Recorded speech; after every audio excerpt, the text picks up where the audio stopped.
अस्सलाम वालेकुम, मैं हूं दिल इम्तियाज़ और आप देख रहे हैं तख्ती ऑनलाइन। आज का हमारा मौजू है अकूस्टिक डिज़ाइन और इस मौजू में हम डिस्कस करने जा रहे हैं कि आज की जो मॉडर्न बिल्डिंग्स बनाई जाती हैं उसमें अकूस्टिक्स का, उसमें साउंड्स का, उसमें इकोस का कैसे ख्याल रखा जाता है।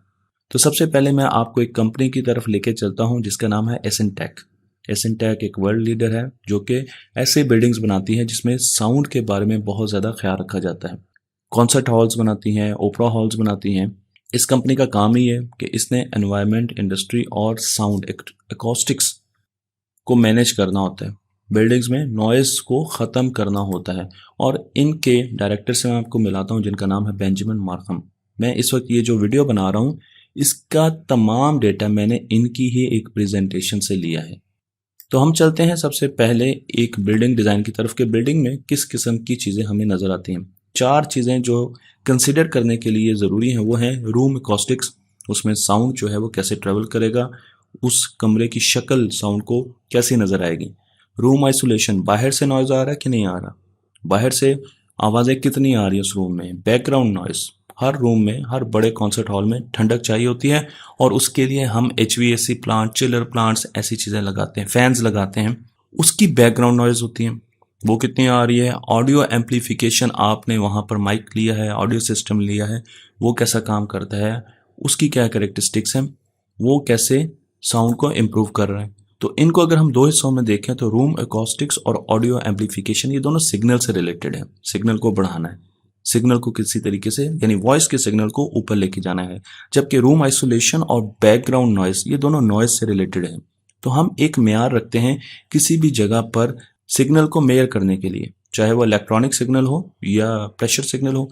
वॉइस एक प्रेशर सिग्नल है, इसके लिए नाम दिया जाता है signal to noise ratio. Signal और नॉइज की एक रेशो ली जाती है जिसे सिग्नल टू नॉइज रेशो कहा जाता है। अगर सिग्नल ज़्यादा है तो ये वैल्यू बड़ी होगी, अच्छी बात है, और अगर नॉइज ज़्यादा है तो ये वैल्यू छोटी होगी, ओहो ये तो ठीक नहीं है। तो हमें सिग्नल टू नॉइज रेशियो को ज़्यादा रखना होता है, ये हमारे लिए बहुत ज़्यादा ज़रूरी है डिज़ाइन में। साउंड को अगर मैं डिफाइन करूं तो जब भी किसी इलास्टिक मटेरियल में वाइब्रेशन प्रोड्यूस होती है तो वो ट्रेवल करती है, ऑसिलेट करती है, इसे साउंड कहा जाता है। प्रेशर में चेंज करती है, डेंसिटी में चेंज करती है, कंप्रेशंस आते हैं, रेयरफेक्शंस आते हैं। तो साउंड ट्रेवल करता है। पानी के तालाब में अगर आपने कभी पत्थर फेंका हो तो लहरें बनती हैं।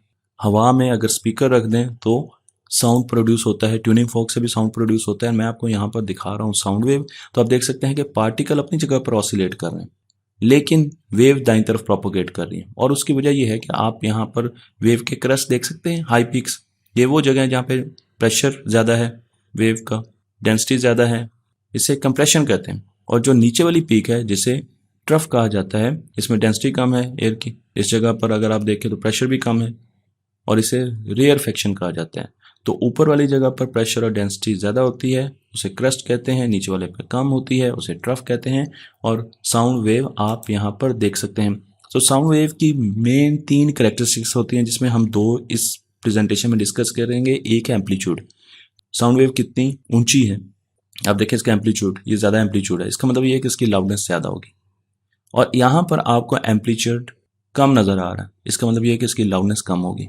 अगर एम्पलीट्यूड को हम डेसिबल्स में मेयर करें, ये एक यूनिट है डेसिबल्स, इसमें आप कोई भी चीज़ मेयर कर सकते हैं, लॉगरिथमिक यूनिट है। तो मैं यहाँ पर 30 डेसिबल्स को, डीबीज को बहुत ज़्यादा खामोश कहूँगा। 50 डीबीज तक हमें खामोशी मिलती है लेकिन 80 डीबीज पर हम बातचीत कर रहे होते हैं। और अगर हम 120 डीबी से ऊपर साउंड जाएगा, उसकी लाउडनेस जाएगी, इंटेंसिटी जाएगी, तो फिर हमें दर्द होना शुरू हो जाएगा कानों में, हम बर्दाश्त नहीं कर सकेंगे। लेकिन अगर आप देखें मशीन गन 130 डीबी पर चलती है, जेट प्लेन जो टेक ऑफ करता है 150 डीबी पे, रॉकेट इंजन 180 डीबी। यानी अगर आप रॉकेट इंजन के पास खड़े हैं और आपकी कोई प्रोटेक्शन नहीं है, एयर प्रोटेक्शन नहीं है, तो आपको शदीद तकलीफ होगी। लॉगरिथमिक स्केल के बारे में ये बता दूं कि लॉगरिथमिक स्केल एक बहुत कंसाइज कंपैक्ट स्केल है। मसलन अगर आप यहाँ पर साउंड इंटेंसिटी को देखें तो 0.0000000000001 से लेकर 1000000000000 तक का स्केल हमने -100 से 100 तक डिफाइन कर लिया। तो आप ये देखें, ये लॉगरिथमिक स्केल है, छोटा स्केल है। जबकि अगर आप इंटेंसिटी में जाएंगे तो बहुत बड़ा स्केल आएगा। तो इसमें अगर राइट साइड पर अगर 10 की चेंज आई तो आपको क्या पता चलेगा, लेकिन लॉगरिथमिक स्केल में आप फौरन उसको देख सकते हैं, क्योंकि ये एक नॉन लीनियर स्केल है, एक छोटा स्केल है, और इसका हमें फायदा होता है कि हम छोटी वैल्यूज को भी देख सकते हैं, उतना ही ज्यादा इंपॉर्टेंस दे सकते हैं जितने की बड़ी वैल्यूज को देते हैं। दूसरा पैरामीटर है फ्रीक्वेंसी। मैं आपको एक आवाज सुनाता हूं। ये वो आवाज है जो ज्यादा फ्रीक्वेंसी रखती है, श्रिल आवाज है, पतली आवाज है, और इसमें ज्यादा एनर्जी है, ये ज्यादा डिस्टेंस ट्रेवल करेगी, और इसमें पिच भी ज्यादा है, तो पिच फ्रीक्वेंसी से मैच करती है। तो आप यहाँ पे देख सकते हैं कि जब वेव कंप्रेस हुई होती है, एक दूसरे के करीब होती है, वेव लेंथ कम होता है, तो उनमें फ्रीक्वेंसी ज्यादा होती है, उनकी फ्रीक्वेंसी ज्यादा है। और जब वेव लेंथ ज्यादा होती है, दूर दूर होती हैं वेव्स एक दूसरे से, तो उनकी वेव लेंथ ज्यादा होती है, फ्रीक्वेंसी कम होती है। तो फ्रीक्वेंसी पावर को डिफाइन करती है। ह्यूमन हेयरिंग का समझना बहुत ज्यादा जरूरी है। आप देखें कि अगर मैं ग्राफ ड्रॉ करूं जिसमें लेफ्ट साइड पे लाउडनेस हो, आप देखें 0 से लेके 120 dB तक, ये लाउडनेस है, मैंने आपको ये स्केल दिखाया है। और अगर नीचे देखें इंडिपेंडेंट जो आपका एक्सेस है, इसमें फ्रीक्वेंसी है, तो फ्रीक्वेंसी 20 हर्ट्ज से लेकर हमने 5 बल्कि 50,000 हर्ट्ज 50 किलो हर्ट्ज तक हमने फ्रीक्वेंसी को ड्रॉ किया, लेकिन हम सुन सकते हैं 20 से लेकर 20 किलो हर्ट्ज तक। तो उसके बीच में आप देखें तो ये येलो एरिया वो है जहां पर हम सुन सकते हैं। और अगर आप लाउडनेस बहुत ज्यादा करेंगे, देखिए 120 dB है, तो ये वो एरिया जहां पर हमें तकलीफ होगी, बहुत ज्यादा तकलीफ होगी। और ये वो एरिया है जो कि हमारी स्पीच का एरिया है, और हम इससे बड़े आराम से, आप थोड़ा सा भी बोलेंगे, आप वी हल्का सा भी बोलेंगे तो हम सुन लेंगे, क्योंकि यहाँ पर हम बहुत ज़्यादा सेंसिटिव है, हमारे कान बहुत ज़्यादा सेंसिटिव है। और जब हम बोलते हैं तो कुछ वर्ड्स होते हैं जिन्हें वॉवल्स कहा जाता है, ओ ए ई, इनकी लाउडनेस ज़्यादा होती है, फ्रीक्वेंसी उतनी ज़्यादा नहीं है, लाउडनेस इनकी काफ़ी ज़्यादा है। तो इसका मतलब ये है कि ये लाउड होंगे। लेकिन अगर आप कॉन्सोनेंट्स की बात करें तो बी एम आर वी, इनकी लाउडनेस कम है, इनकी फ्रीक्वेंसी भी तकरीबन वही है जो वॉवल्स की है। लेकिन अनवॉइस्ड consonants P S T F, इनकी फ्रीक्वेंसी ज़्यादा है, इनकी लाउडनेस तो उतनी ज़्यादा नहीं है, लेकिन ये राइट साइड पर है, इनकी फ्रीक्वेंसी ज़्यादा है। तो अगर हमने देखना है, हमने बोलना है, तो ये हमारा पूरा का पूरा बोलने का एरिया है। और इसमें जो अच्छी बात वो ये है कि जहां पर हम बोलते हैं, जिन फ्रीक्वेंसियों को हम सुन सकते हैं, वहां पर लाउडनेस बहुत कम भी हो तो हम सुन लेंगे, सेंसिटिविटी हमारी बड़ी अच्छी है, तो हमारी हेयरिंग वहां पर बहुत अच्छी है जहां पर हम बोलते हैं। तो ये एक बहुत इजाफी फायदा है। और इसके साथ साथ जब हम बूढ़े हो जाते हैं तो आहिस्ता आहिस्ता हम अनवॉइस्ड कॉन्सोनेंट्स को बोलना बंद कर देते हैं। अनवॉइस्ड कॉन्सोनेंट्स को समझना हमारे लिए मुश्किल हो जाता है, क्योंकि हाई फ्रिक्वेंसीज जो हैं वो हम नहीं प्रोसेस कर पाते। तो अब जो बुजुर्ग होते हैं वो पी एस टी एफ इनको नहीं सुन सकते, इसलिए वो मैसेज परसीव नहीं कर सकते। इन वर्ड्स को कहा जाता है कि ये मैसेज परसीव करने के लिए बहुत ज़रूरी है, पैगाम को समझने के लिए इन लफ्ज़ों का होना बहुत ज़रूरी है वॉइस में।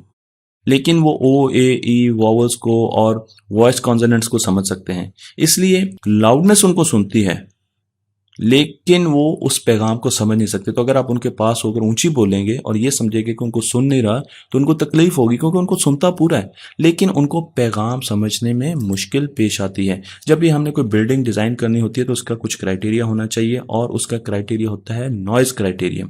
ये एक स्टैंडर्ड बना दिया है एनसी, और इसके जरिए हम हर जगह पर थ्रेशोल्ड्स डिफाइन करते हैं, दहलीज डिफाइन करते हैं कि यहाँ पर इस कमरे में हमने नॉइज को कितना कम करना है। हर जगह पर नॉइज को एक जितना कम नहीं किया जा सकता, और करने की जरूरत भी नहीं होती। मसलन आप लॉबी में हैं तो लॉबी में तो लोगों ने बातचीत करनी है, वहां पर तो नॉइज होगी, इसलिए उसका थ्रेशोल्ड जरा ज्यादा रखा जाता है। लेकिन अगर आप क्लासरूम में, रिकॉर्डिंग हॉल में, रिकॉर्डिंग रूम में नॉइज बहुत कम होनी चाहिए, तो वहां पर एनसी हमें जरा नीचे लेके आना पड़ेगा।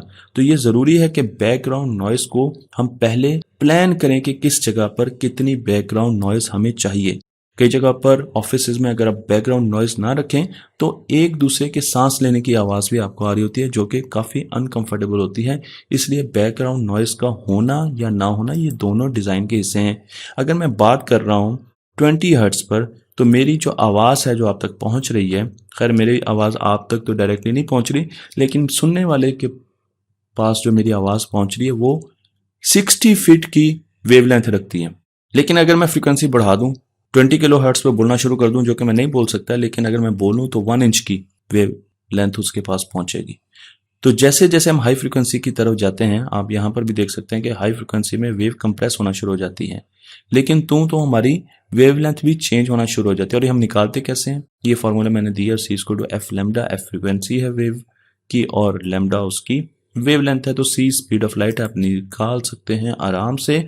और जब भी हम बोलते हैं तो अब जो सामने मीडियम है जिससे वेव ने टकराना है वो एक दीवार है सपोज। अगर तो मेरे बोलने की वेवलेंथ बहुत कम है उस दीवार से तो वो रिफ्लेक्ट बैक हो जाएगी, वापस आ जाए।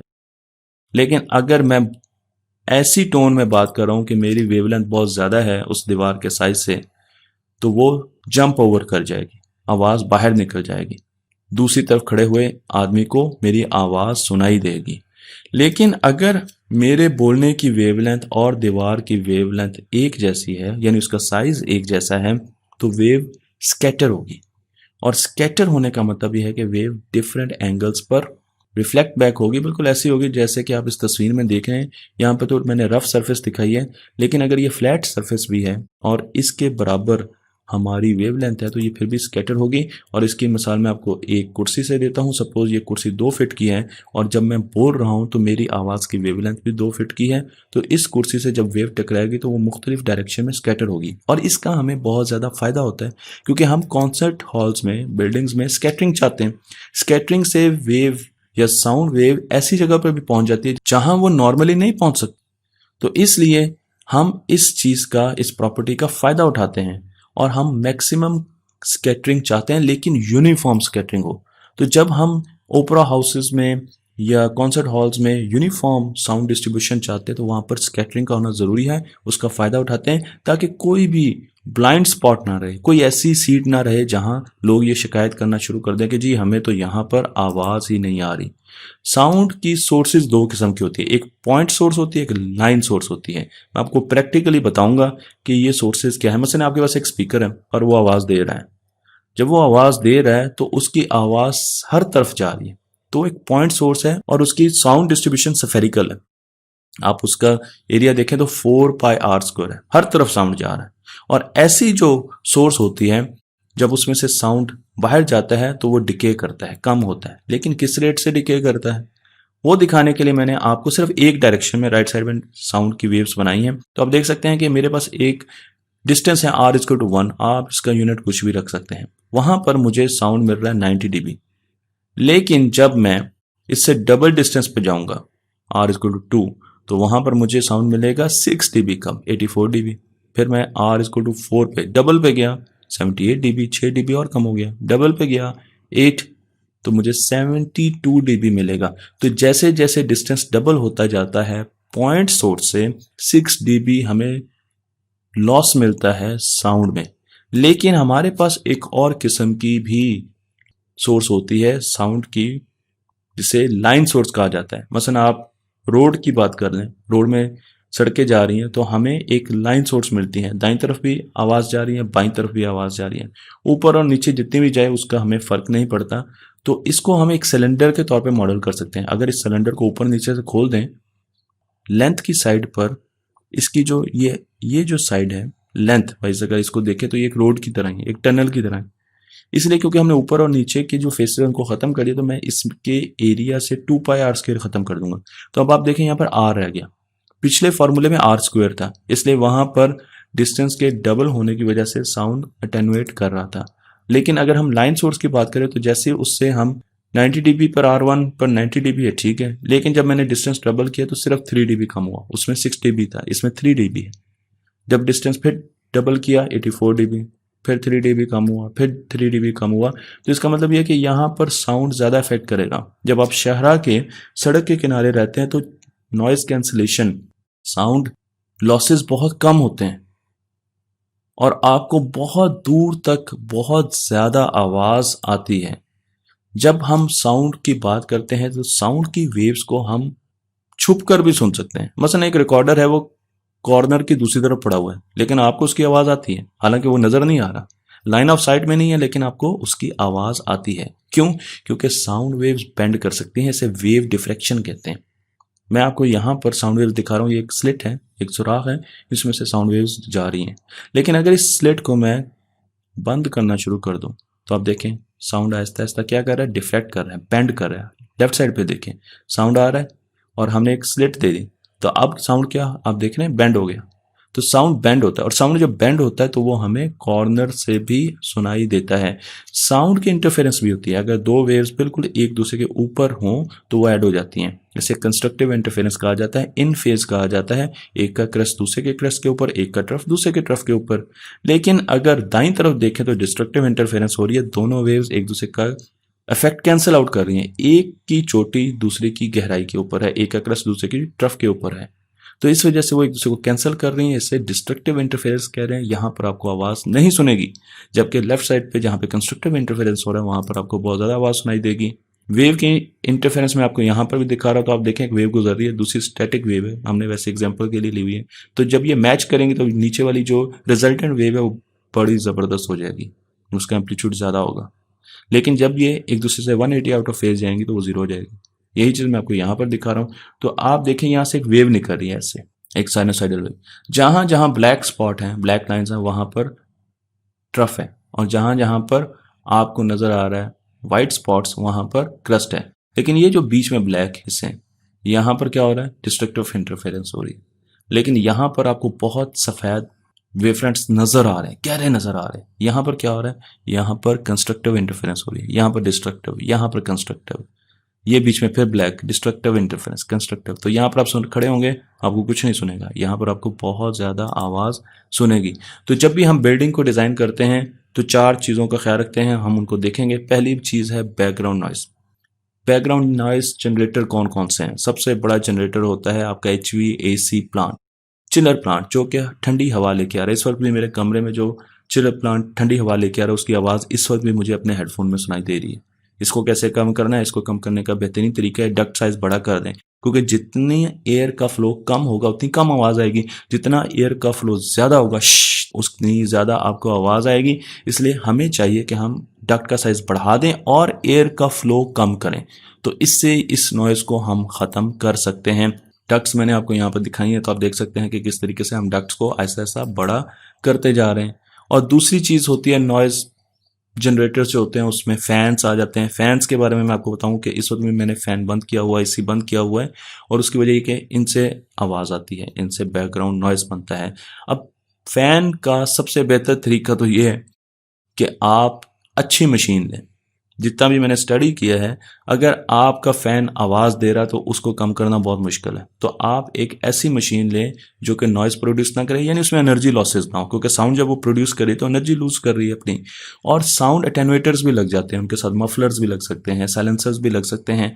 गोया कि उनका बहुत ज्यादा फायदा नहीं होता, लेकिन साइलेंसर और मफलर्स ये दोनों गाड़ियों में लगे होते हैं। साइलेंसर आपने देखा होगा, मफलर गाड़ी के इंजन में भी लगा होता है, जो कि इंजन की आवाज को कंट्रोल करता है। आप इसको गन के आगे भी लगा सकते हैं, गन की आवाज नहीं आएगी। तो इंडस्ट्री में भी मफलर्स और साइलेंसर्स बहुत ज्यादा यूज होते हैं। मफलर्स को हम मुख्तलिफ जगह पर लगाते हैं, पाइपिंग में भी लगाते हैं, जहां पर हमें लगता है कि शोर बहुत ज्यादा होगा, इनका इस्तेमाल किया जाता है। लेकिन ये बैक प्रेशर बनाते हैं, इनके नुकसान भी हैं। और जब हम वाइब्रेशन को देखते हैं, वाइब्रेशन भी साउंड प्रोड्यूस करती है, नहीं करती? अच्छा, चलें आप अपना मोबाइल टेबल पे रखें और उसका साउंड ऑफ कर दें और उसको सिर्फ वाइब्रेशन पर रखें।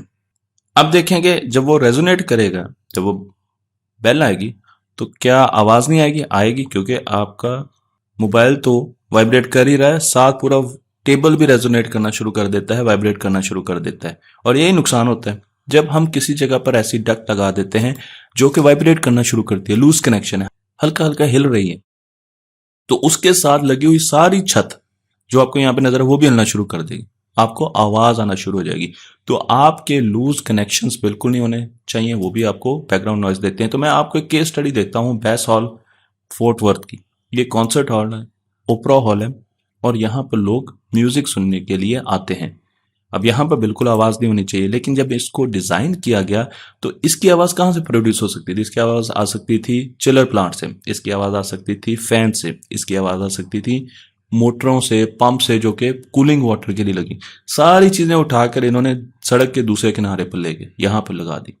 ये मैकेनिकल इक्विपमेंट है। यहाँ पर ही सारे चिलर प्लांट्स लगे हैं, यहाँ पर पंप्स लगे हैं पानी जो इसको भेज रहे हैं, यहाँ पर आपके मोटर्स लगी हुई हैं। जितने भी शोर मचाने वाले इक्विपमेंट यूज करने थे वो सारे यहाँ की है। बीच में रोड है, नीचे से पाइप्स डाली, बड़ी बड़ी पाइप्स डाली, और यहाँ पर पानी भी ले गए, और यहाँ पर ठंडी या गर्म हवा, डिपेंड करता है गर्मियों में या सर्दियों में ले गए। और जब उस हवा को लेके गए तो उसको सीटों के नीचे से, इनकी ये जितनी सीट्स हैं इनके नीचे से मल्टी चैम्बर प्लेनम लगाए, छोटे छोटे सुराख किया, और उसमें से वो आवाज, क्योंकि उसका फ्लो बहुत कम रखा था तो ठंडक फील होती थी, वो हवा आहिस्ता आहिस्ता गर्म होती थी, टेम्परेचर लेती थी सराउंडिंग का और ऊपर चली जाती थी। जहां लाइट्स हैं वहां पर इन्होंने कलेक्शन पॉट्स लगाए हुए हैं, जहां पर बड़ी बड़ी डक्ट्स लगी हैं जो हवा को वापस लेकर, गर्म हवा को वापस लेकर दोबारा आ जाती थी। तो आप देखिए डक्ट्स बड़ी लगाई, नीचे एयर का फ्लो कम रखा, नोजल्स बड़ी लगाई, और जितना भी मैकेनिकल इक्विपमेंट था वो दूर ले गए। तो इन्होंने साउंड की रिडक्शन इस तरह की। लेकिन एक और केस देखते हैं, जब हम सपोज करते हैं कि हमारी घर के ऊपर सेकंड फ्लोर पर किसी ने, या फर्स्ट फ्लोर पर रेंट पर एक डांस पार्टी को घर दे दिया, या एक जिम्नेजियम को दे दिया, या एक स्पोर्ट्स क्लब को दे दिया, वो ऊपर आके टेबल टेनिस खेल रहे हैं, बैडमिंटन खेल रहे हैं, और आप नीचे सोने की कोशिश कर रहे हैं, तो आप नहीं सो सकेंगे क्योंकि आवाज बहुत है। अब यहाँ पर आइसोलेशन कैसे दी जा सकती है?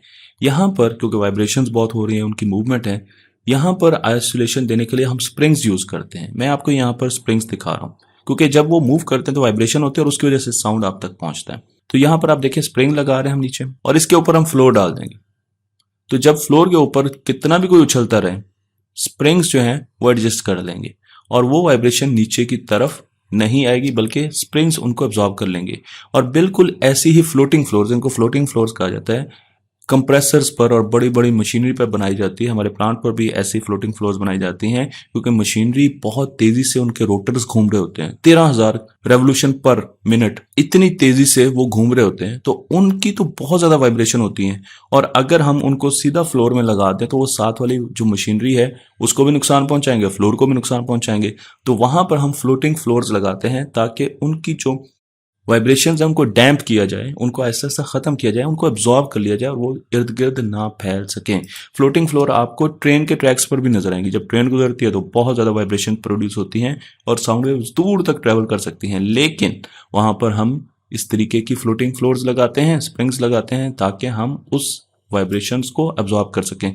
तो अब मैंने आपको मुख्तलिफ यहाँ पर केसेस बता दिए, तो आप देख सकते हैं कि इस टेक्निक के जरिए भी हम साउंड को कम कर सकते हैं। साउंड बैरियर्स मुख्तलिफ जगह लगाए जाते हैं। चाइना में चले जाए तो हर जगह नजर आते हैं, पाकिस्तान में भी कुछ कुछ जगह पर अब शुरू हो गए हैं। बड़ी बड़ी सड़कों के किनारे साउंड बैरियर्स लगे होने चाहिए, क्योंकि सड़कें लाइन सोर्स होती हैं और दूर तक शोर को फैलाती हैं, जैसे कि हमने डिस्कस किया। तो वहां पर साउंड बैरियर्स का होना जरूरी है, जो कि साउंड को अपने अंदर से पास नहीं होने देते, बल्कि उनको एब्जॉर्ब कर लेते हैं। मैं आपको यहाँ पर मुख्तलिफ किस्म के साउंड बैरियर्स दिखा रहा हूँ, जो कि एयरपोर्ट्स पर भी लगे होते हैं। और अब हम आते हैं इंडोर आइसोलेशन के। तो इसमें सबसे अहम काम होता है वॉल्स का। वॉल्स हम अब ऐसी बनाना शुरू हो गए हैं जो कि साउंड प्रूफिंग के लिए यूज होती हैं। इनमें स्पेशल किस्म के बार्स का इस्तेमाल किया जाता है, मिनरल्स यूज किए जाते हैं, वूल, ऊन बहुत इस्तेमाल की जाती है, क्योंकि ऊन साउंड को एब्जॉर्ब कर लेती है। मैट्रेस, ये गद्दा जो है, ये साउंड को एब्जॉर्ब कर लेता है। इसी तरीके से ब्रिक्स ऐसी लगाई जाती हैं। तो अब हम वॉल्स को बहुत ज्यादा मोटा भी करते हैं ताकि वो साउंड को एब्जॉर्ब कर सके, लेकिन एक और टेक्निक हम यूज करते हैं, उसमें एयर गैप रख देते हैं। तो आप देखें यहाँ पर एयर गैप है, एयर में से साउंड बहुत अच्छे तरीके से ट्रेवल नहीं करता। तो इस तरफ मैंने 110 डीबी, ठीक ठाक नॉइज है, 110 डीबी बहुत ज्यादा नॉइज है, जबकि 120 डीबी पर आपके कान दर्द करना शुरू कर देते हैं। मैंने यहाँ पर प्रोड्यूस किया, यहाँ पर बहुत तेजी से गाड़ी गई, बहुत उसका साइलेंसर था नहीं और बड़ी आवाज दे रही थी, लेकिन अंदर मैं सोया हूं तो मुझे सिर्फ 40 डीबी का साउंड मिलेगा। 50 डीबी तक मैंने आपको बताया था क्वाइटनेस है, खामोशी है। मुझे 48 डीबी यहां पर मिल रहा है। इसका मतलब यह है कि 62 डीबी मैंने यहां पर साउंड को कम किया सिर्फ इस टेक्निक से। तो इससे आप अंदाजा लगा सकते हैं कि इन चीजों का हमें कितना फायदा होगा। फिर एक और चीज, डोर आइसोलेशन, क्योंकि डोर्स, दरवाजों से बहुत ज्यादा आवाज आती थी। तो जब छोटे होते मैं कभी भी डोर आइसोलेशन में से गुजरता था तो मैं समझता था कि ये पाँव को साफ करने के लिए जगह बनाई है, लेकिन आज मुझे पता चला कि नहीं, ये तो साउंड आइसोलेशन के लिए, डोर्स को साउंड प्रूफ करने के लिए बनाई जाती है। तो आपने ये कई होटल्स में देखा होगा, ऐसे आपको नजर आते हैं। तो आउटडोर साउंड बहुत तेजी से डिके करता है, क्योंकि रिफ्लेक्शंस नहीं है, बाउंस नहीं होता, खुली जगह होती है, साउंड वेव्स इको नहीं करती, चली जाती है। लेकिन इनडोर साउंड को डिके करवाना या साउंड का डिके होना बहुत मुश्किल है, क्योंकि स्कैटरिंग हो रही है, रिफ्लेक्शन हो रही है, डिफ्रैक्शन हो रही है, तो साउंड हर वक्त प्रोपोगेट कर रहा होता है, घूम रहा होता है। इसलिए इंडोर बिल्डिंग्स में साउंड को कंट्रोल करने के लिए हमें इन टेक्निक्स का सहारा लेना पड़ता है। एक मेरा कमरा है, समझ लें मेरा स्टूडियो है, इस वक्त खाली है और आपको इको सुनाई दे रही होगी, लेकिन अब मैंने इसका इको खत्म करना है, तो मुझे इसको फज से भरना है। फज का मतलब ऐसे मटेरियल्स होते हैं, टेक्निकली बोलते हैं, जो कि साउंड को एब्जॉर्ब कर लेते हैं। तो मेरे पास यहाँ पर ऐसे अकोस्टिक पैड्स आएंगे, साउंड प्रूफिंग पैड्स आएंगे, जो कि अभी मैं लेने की कोशिश कर रहा हूँ, जो कि मैं दीवारों पर लगा दूंगा। तो इससे मेरा साउंड, उसका इको खत्म हो जाएगा। पेंट कभी भी साउंड को एब्जॉर्ब नहीं करता। अभी तक हमने ऐसा पेंट नहीं बनाया, मैं ये नहीं कहूंगा कभी भी नहीं, हो सकता है फ्यूचर में हम ऐसा पेंट बनाना शुरू कर दे, लेकिन बहुत से ऐसे मटेरियल्स बनाए जा चुके हैं जो कि साउंड को एब्जॉर्ब कर लेते हैं। तो मैं आपको लेके चलता हूं दुनिया के सबसे खामोश तरीन कमरे में। आपका ये ख्याल होगा कि यहाँ पर शौहर हजरात रहते हैं इसलिए ये दुनिया का सबसे खामोश तरीन कमरा है, लेकिन ऐसी बातें हैं। ये वो कमरा है जहां पर साउंड को सबसे जल्दी एब्जॉर्ब किया जाता है और आपको आवाज नहीं सुनती। आप यहाँ पर देख सकते हैं कि किस तरीके से पैड्स लगे हुए हैं, किस तरीके से इसकी साउंड प्रूफिंग की गई है। और यहाँ पर जाली है, जाली के ऊपर चल सकते हैं, लेकिन जाली के नीचे भी देखें तो आपको साउंड प्रूफिंग पैड्स जगह जगह नजर आ रहे हैं, जो कैसे मटेरियल से बने, जो कि साउंड को एब्जॉर्ब कर लेते हैं। लेकिन सिर्फ एब्जॉर्ब नहीं करते हैं, अगर आप इनके सामने बोलें तो जो हाई फ्रीक्वेंसी उनको तो ये फौरन एब्जॉर्ब कर लेंगे, ये जो मटेरियल है। लेकिन जो फ्लो फ्रीक्वेंसीज हैं उनको ये बाउंस बैक करवाना शुरू कर देते हैं, आपस में टेनिस खेलना शुरू कर देते हैं, बैडमिंटन खेलना शुरू कर देते हैं, और वो हमेशा इनके अंदर ट्रैप हो जाती है और ऐसा ऐसा डिके करती है और खत्म हो जाती हैं, उनको एब्जॉर्ब नहीं करते। लेकिन हाई फ्रिक्वेंसीज को ये फौरन एब्जॉर्ब कर लेते हैं। और कहा जाता है कि इस कमरे में 30 से 45 मिनट तक रहना बहुत ज़्यादा मुश्किल है, क्योंकि आप अपनी बॉडी के मुख्तलिफ साउंड सुनना शुरू हो जाते हैं। हार्ट बीट तो आती आती है, लेकिन आपको ब्लड के फ्लो की भी आवाज़ आना शुरू हो जाती है। तो इसलिए साउंड का होना भी हमारी ज़िंदगी में ज़रूरी है। बैकग्राउंड नॉइज भी एक नेमत है। तो मैं आपको यहाँ पर दिखा रहा हूँ कि ये पैड्स अब आहिस्ता आहिस्ता हमारी आम बिल्डिंग्स में भी आना शुरू हो गए और हमारे डिज़ाइंस चेंज होना शुरू हो गए। मुझे उम्मीद है कि आपको ये वीडियो पसंद आई होगी। तख्ती ऑनलाइन को लाइक कीजिए, शेयर कीजिए और इस इल्म को दूसरों तक पहुँचा दीजिए।